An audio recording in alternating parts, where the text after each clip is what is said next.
Tear gas shelling کی، انہوں نے 35,000 ٹیئر گیس شیلز استعمال کیے. ان میں ایسے شیلز تھے، اور ہمارے پاس ہیں وہ شیل جو کبھی بھی آپ نہیں استعمال کرتے اپنے شہریوں کے اوپر، وہ دہشت گردوں کے اوپر استعمال ہوتے ہیں. انہوں نے وہ شیل استعمال کیے.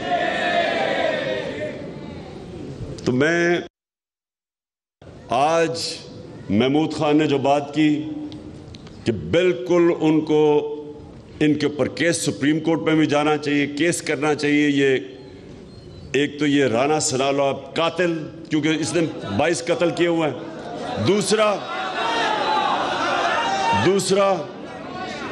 دوسرا یہ چیری بلاسم ہے. اور جتنا ایک اور چیز سن لیں، جتنا بزدل آدمی ہوتا ہے اتنا ہی ظالم ہوتا ہے. یہ میری زندگی کا آدمی ہوتا ہی ظالم ہے. یہ شہباز شریف نے 97 اور 98 کے بیچ میں کوئی ریکارڈ لوگ مروائے تھے پولیس مقابلے میں. ایک عابد باکسر تھا ڈی ایس پی جو بھاگا ہوا تھا، اس نے پوری ڈیٹیلز دی ہے کہ کس طرح آرڈر کرتا تھا پولیس مقابلے میں لوگوں کو مارنے کا. یہ جو طاقتور دیکھتا ہے اس کے بوٹ پالش کرتا ہے، اور جو کمزور ہوتا ہے اس کے اوپر یہ کچل دیتا ہے.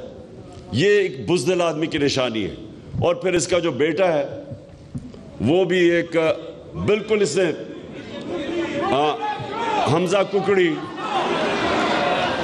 دگنی ہو گئی، مرغی کی قیمت ہی دگنی ہو گئی جس دن سے یہ آیا، کیونکہ ککڑی بزنس میں.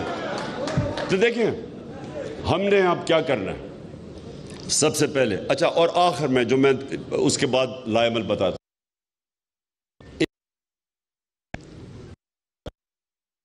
ہوں.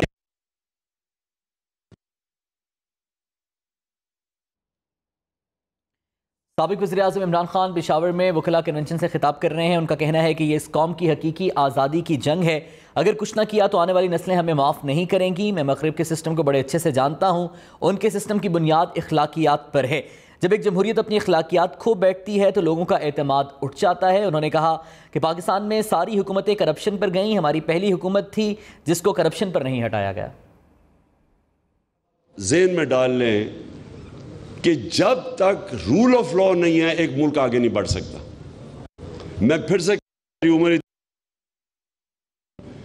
صرف میری کنٹینشن یہ ہے کہ امیر اور غریب ملکوں میں فرق ہی ایک ہے.